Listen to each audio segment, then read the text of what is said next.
Assalamualaikum warahmatullahi wabarakatuh. Hari ini kita berjumpa kembali dengan mata pelajaran ilmu pengetahuan sosial. Pelajaran denah dan peta ini ada di kelas 3. Setelah memahami materi pelajaran ini, standar kompetensi yang diharapkan yaitu memahami lingkungan dan melaksanakan kerjasama di sekitar rumah dan sekolah. Serta kompetensi dasar setelah mempelajari materi pelajaran ini yaitu kalian dapat membuat denah dan peta lingkungan rumah dan sekolah. Itulah tujuan dari pembelajaran ini. Tema untuk hari ini dalam mata pelajaran IPS itu adalah peta dan denah. Denah atau peta adalah gambar yang menunjukkan letak kota, jalan, rumah, wilayah, dan lain-lain. Fungsinya adalah untuk mempermudah kita untuk mencari letak suatu tempat. Sebelum memahami materi, marilah kita lihat gambar di bawah ini. Ada gambar jalan, ada gambar masjid, ada gambar kantor pos, ada gambar rumah, ada gambar sekolah. Itu adalah contoh gambar itu merupakan contoh denah suatu wilayah.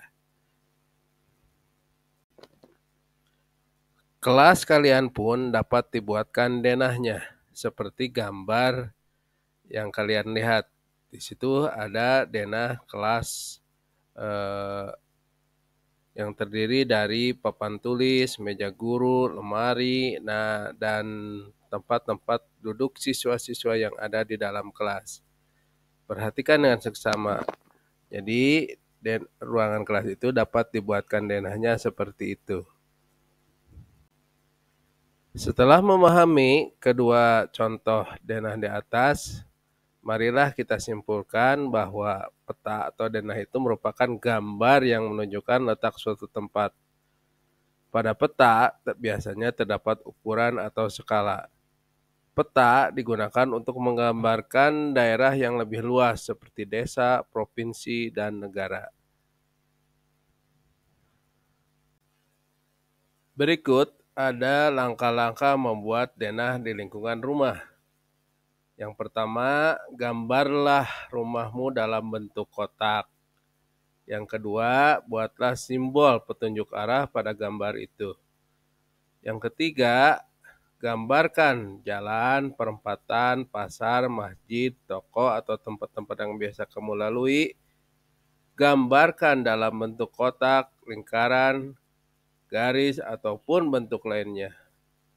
Tuliskan keterangan pada gambar tempat yang kamu lalui tadi. Itulah langkah-langkah bagaimana membuat denah di lingkungan rumahmu. Selanjutnya, kita akan membuat langkah-langkah bagaimana membuat denah di lingkungan sekolah. Yang pertama, gambarlah ruang kelas dalam bentuk kotak. Yang kedua, buat simbol petunjuk arah pada gambar itu. Yang ketiga, gambarkan ruang kelas, kantor guru, kantor kepala sekolah, masjid, lapangan, perpustakaan, kantin, dan tempat-tempat yang ada di sekolahmu. Tuliskan keterangan pada gambar tempat yang terdapat di sekolahmu. Nah, itu langkah-langkah untuk membuat denah di lingkungan sekolah. Nah, anak-anak setelah melihat langkah-langkah bagaimana membuat denah di lingkungan rumah dan bagaimana membuat denah di lingkungan sekolah, cobalah kalian buat kelompok dan buatlah denah di lingkungan sekitar rumahmu, juga buat denah di lingkungan sekolahmu. Selamat mengerjakan. Nanti kalau sudah selesai, hasilnya nanti akan Bapak nilai. Selamat mencoba.